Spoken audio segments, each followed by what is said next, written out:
Hey, it's Joe Haggerty from Boston Hockey Now, reporting for CLNS Media after a wild 7-5 Game 6 loss for the Boston Bruins to the Florida Panthers down at FLA Live Arena. And my big takeaway from this game after it was over, the Boston Bruins look rattled.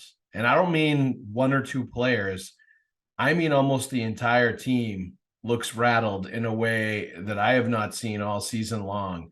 Whether it was the ghastly defensive turnovers and the inability to get the puck out of their own zone, getting hemmed in time and time again when they had chances to take control of that game from the Florida Panthers. A guy like Connor Clifton, a -3, a horrible turnover in the first period, bad penalty, ends up being on the ice for a bunch of goals against. Hampus Lindholm at one point throwing a puck over the glass unforced.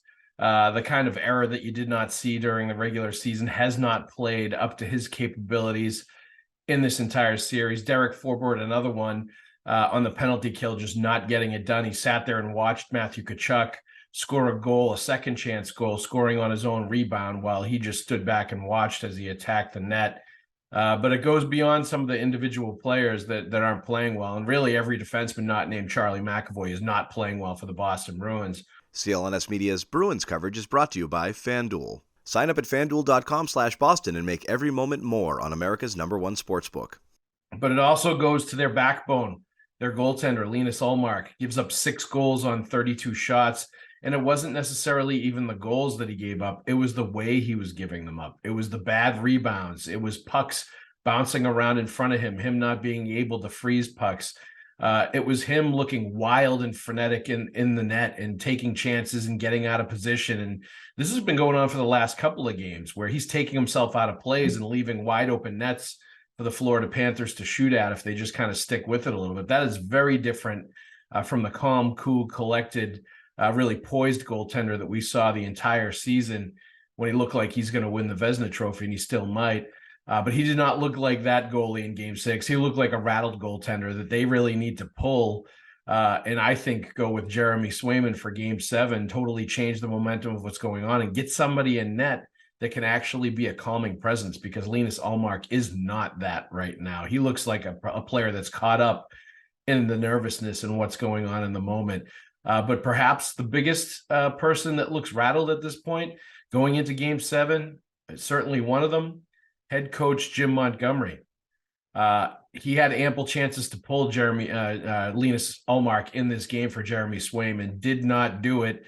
Mentioned after the game at one question post-game that he thought Linus Ullmark was doing fine and wasn't worried about them. And then 2 questions later admitted he was thinking of pulling Linus Ullmark from this game and didn't.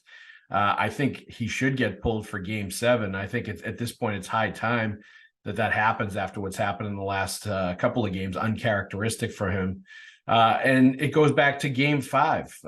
Patrice Bergeron gets back into the lineup for the first time, and Jim Montgomery throws all of the forward lines jumbled into a blender and comes up with these line combinations that nobody has seen all season to start that game.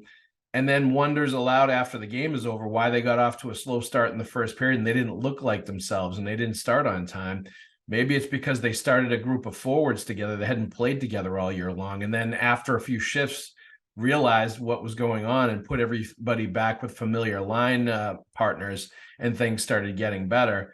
It goes beyond that, though. The Game 6 decision to scratch Matt Grzelcyk, who has been not spectacular, but certainly hasn't killed the Bruins with mistakes in this series, to take him out and put in Connor Clifton, who was not good in the first 2 games. That's why he was a healthy scratch the last 3. And he was an absolute disaster that helped cost them this Game 6 back in the lineup.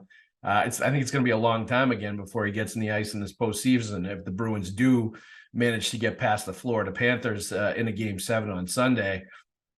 But the real question right now, and we know momentum is only as good as one game in the playoffs, do the Bruins shake this off, and do they show the poise, show the confidence, show the ability to move the puck and outlast other teams with depth and skill and overwhelming offensive ability? Are we going to see the real Bruins team step up and show themselves in Game 7 of this series? Or are we going to see more of this rattled Bruins team that we saw in Game 6 that's going to go down as one of the biggest playoff disappointments of all time.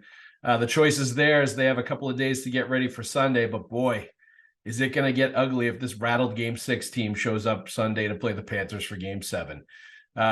Reporting on the Bruins, Joe Haggerty, Boston Hockey Now. You can check out my stuff at bostonhockeynow.com, and it's going to be a real interesting Sunday here in the city of Boston.